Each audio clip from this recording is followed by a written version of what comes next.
It's time for another unboxing, and it's another parcel from Fusion Retro Books. So let's tear the strip and get inside.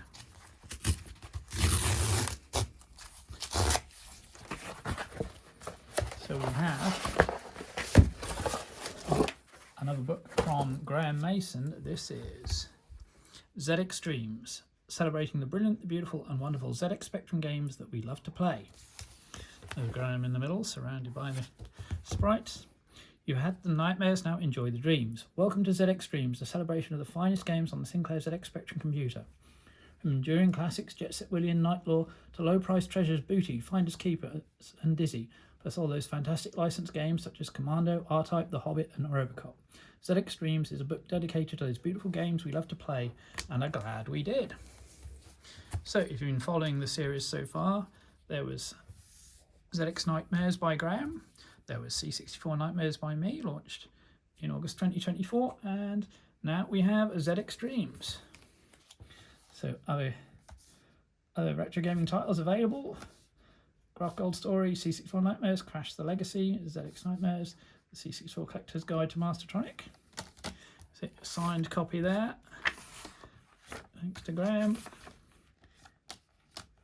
Cover and book design by Steve Day, who did a brilliant job on C64 Nightmares as well. The foreword from Mike Follin. Contents. Introduction from Graeme. From inception to print, ZX Nightmares took 6 years to write. I've done Dreams in a year, and it's been a hard slog in places, but at least I finally got to play some lovely, dreamy Spectrum games. So, as before, split into sections, so starting off with the Simply Wonderful. And in this book they're arranged in chronological order. So we start off with Football Manager from Addictive Games, Horace Goes Skiing, Classic Ant Attack from Sandy White and Quicksilver, Attic Attack from Ultimate, Chucky Egg from Nigel Alderton, Death Chase from Micro Mega, Jetpack, one of my favourites. In fact, when I bought my Xbox Series X, one of the first things I played on it was Rare Replay and the 16K Jetpack game. Manic Miner, 3D Star Strike, Avalon from Hewson, Steve Turner, Jet Set Willy, Nightlaw, The Lords of Midnight, Mike Singleton, Match Day from John Rittman, School Days, Tia Nanog from Gargoyle Games, Trash Man from New Generation Software, Chaos from Games Workshop, Elite by Firebird, good conversion, Highway Encounter, Monty on the Run, Saboteur from Clive Townsend, Starquake, Torsetai. Actually, we've got ribbons in here as well. Where the Exploding Fist from Melbourne House. I played the Spectrum version first before I bought the C64 version. Great Escape from Ocean, Jack the Nipper, Light Force from FTL, part of Gargoyle Games, Quasitron from Hewson, inspired by C64's Paradroid, 3 Weeks in Paradise, the last of the Wally Wheat games, Turbo Spree from Durrell, Who Dares Wins 2 by Alligator, Exelon by Hewson, brilliant. Saw the talk by Raf Checo at Crash Live, really enjoyed that. Head Over Heels from John Rittman and Bernie Drummond, Whizball, good conversion by Ocean, but play the C64 version, is better. Target Renegade, and then on to the brilliant budget games. All the Fun at a Fraction of the Price, Booty by John Kane, Viking Raiders, The Wild Bunch from Firebird, which got a great C64 conversion thanks to Cytronic and John Wells, Finders Keepers from David Jones, the start of his series, Jason's Gem, this one Graeme I know has loved a long while, Sea-Based Delta, that text adventure, Spellbound, 180, Binary Design, Agent X, Future Games, Harvey Headbanger, fun game that, I do like that one, Kane from Mastertronic, Ollie and Lisa from Firebird. So you can see the ribbons match the classic Spectrum colours, and actually this You can also see on the side there, you got colours. So Pippo from Mastertronic, Play It Again Sam, Rebel Star from Julian Gollop, Sinbad and the Golden Ship, another Mastertronic text adventure, Thrust from Firebird, great game, Universal Hero, Zub from John and Steve Pickford, BMX Simulator from Codemasters, which helped launch that company, Feud from Bulldog, great game on the Spectrum, Ghost Hunters from Codemasters, Eyeballs from Firebird, Rescue, Fantasy World Dizzy, that's my personal favourite in the Dizzy series, Quick Snacks.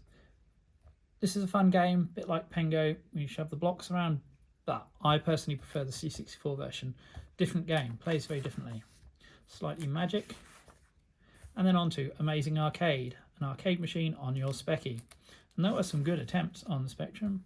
There's Battlezone, Commando, Hypersports from Imagine, Mooncrester, a very good early conversion that, Spy Hunter, ER Kung Fu, Arkanoid, Bombjack by Elite, converted by Elite, Gauntlet from US Gold and Gremlin Graphics, Ghosts and Goblins, Green Beret, again Joffa Smith, good fun, Mikey from Imagine, Paperboy, Ping Pong, seemed like an unusual conversion but it plays really well, 720 Degrees from US Gold, Bosconian 87, which is unusual being a budget game and a arcade conversion, Bubble Bobble by Firebird, good version. Software Creations did a great job on all the home computers. Enduro Racer, Flying Shark, Motos. I do like this one. This game I hadn't played it until years later, but I do like this arcade game, and it's good fun on the Spectrum and C64. Renegade, Alien Syndrome, again good conversion on the Spectrum. Really enjoyed that. Violent Commando. I love the C64 version with the Tim Follin soundtrack, and they also contributed to the Spectrum soundtrack. Ikari Warriors, R-Type by Bob Pape, superb, absolutely superb on the Spectrum. Chase HQ, I mean that's stunning, that's really good fun, so much of the game in there. 128k version's got speech even, good music, very good fun. Super Off-Road by Graph Gold, Midnight Resistance by Special Effects, Rainbow Islands, another one by Graph Gold, really good on the Spectrum, looks great, lots of colour, good fun. Rodland, and then on to lovely licenses, movies, books, TV and more. So the classic of The Hobbit, which actually came with the copy of the book at the time, Alien from Mind Games, Argus Press Software, very early artificial intelligence in there, crew moves around, you've got to work out what to do, scary moment when the alien jumps out at you, good fun, good fun. Dave Thompson's Decathlon, Ghostbusters, classic game by Activision and David Crane, Fourth Protocol, Frank Bruno's Boxing, which is effectively Nintendo's Punch-Out, Frankie Goes to Hollywood, very clever game from Denton Designs, love that game. Gremlins from Adventure International, Minder from DK Tronics, which is very unusual, The Never-Ending Story, Rambo First Blood Part 2, interesting attempt. I wouldn't say it's the greatest game, a lot of Commando in there, but yeah, fun. Secret Diary of Adrian Mole, age 13 3/4 from Level 9, which is actually a sort of multiple choice, lots of great text based on the book. Aliens, superb game from Electric Dreams, that first person perspective really puts you in the seat. The whole idea that you're sitting in the UMC looking out at what's happening through the helmet cameras of the Marines works so well. Batman from Ocean by John Rittman and Bernie Drummond, very good game. Cobra, again Joffa Smith, superb, legendary coder. The Colour of Magic, not a lot of people know that there was a Discworld game on the 8-bit computers back then, so obviously based on the first book in the series. Dan Dare, Pilot of the Future, I like the Spectrum version, which converted the Amstrad as well, but I personally prefer the C64 game because there's a lot more to it. You're using items, fighting trains. The comic book style is so much better on the C64 version, but this is a good game for the Spectrum. Rogue Trooper, I enjoyed that one a lot. Pretty straight conversion to the C64, but I actually managed to complete it. You know, perhaps it's not the greatest Rogue Trooper game out there, but good fun to play. Trivial Pursuit. Really enjoyed Trivial Pursuit on the computer. I love the character TP. I love the extras like the music and graphic questions. So that works really well. It's good fun to play, and very clever how they had the add-on packs which were compatible across formats. So you could buy the Genius Edition, the original, and then load in the extra questions. Way of the Tiger, based on the game books. If you're going to play a game in that series, I'd suggest playing Avenger rather than Way of the Tiger. That's personal. Top Gun, based on the movie. 19 Part 1 Boot Camp. So you turn an anti-war song into a game where you're training to go to war. Part 2 never appeared. You're supposed to be able to transfer your character from Part 1's training to the game. Not sure how that would have worked. Batman the Caped Crusader, Ocean's second attempt at Batman. Now this is great from special effects. Again, this is comic book style. The panels overlay each other. You get a little text in the corner that tells you what's happening or what you need to do. Very clever. Even the zoom, back zoom into the inventory when you're trying to use objects. Love it. Mask Free Venom Strikes Back, probably the best of the free Venom mask games on the computer. Still not a brilliant game, but fun. Platoon, superb movie licensed by Ocean. That one really started their idea of converting different formats. The tunnel sequence is particularly memorable for the time. First person view, you move in steps, but so much atmosphere to that. Good game. Robocop from Ocean, obviously a huge seller for Ocean. Gary Bracey took a chance on the license, and as you know, that turned out well. #1 in the charts for ages, and obviously then was a big hit again on budget. Love what it adds to the arcade game with the things like the shootout sequence, the photo fit. Great fun. Batman the movie, again, Ocean proving how good they were at movie tie-ins. Superb game. M. Hughes International Soccer, one of the best soccer games on the 8-bit computers, and a lot of depth to it. License to Kill from Domark. Very good game. I do enjoy that. Vertically scrolling. Clever how it packs so much into a single load. Run the Gauntlet from Ocean.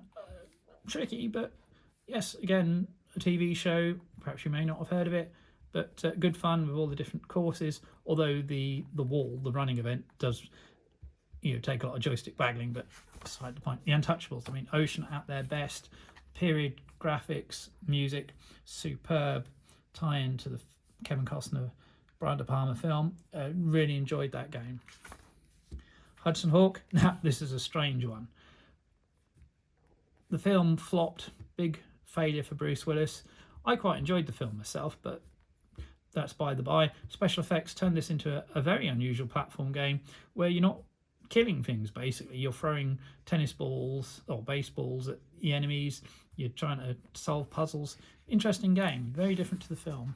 Very interesting. Adam's Family, good license. Acknowledgements.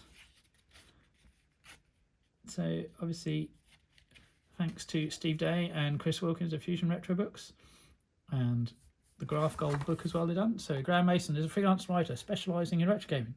Over the last 15 years, he's written about 250 articles for the award-winning Retro Gamer magazine, and is a regular contributor for websites such as Eurogamer, Antstream Arcade and The Guardian, as well as for Fusion Retro Books, Revival of Crash, Zap and Amtix. So it's great to work alongside Graeme. I mean, I did help him get his break in Retro Gamer, encouraged him along the way and helped him where I could. So well done to Graeme on ZX Dreams, and great work from Steve and Chris to get this into print. Obviously it was available on the Kickstarter and is soon going to be on general sale from Fusion Retro Books. And of course, having done the follow-up to ZX Nightmares myself, I am currently in the process of writing C64 Dreams. So watch out for that in 2025. Keep an eye on Fusion Retro Books and my Twitter account and c64books.co.uk for more news on C64 Dreams, and hopefully you'll enjoy watching more videos on my channel, including Retro Shelf, merch stand, unboxing and gameplay. And keep it retro.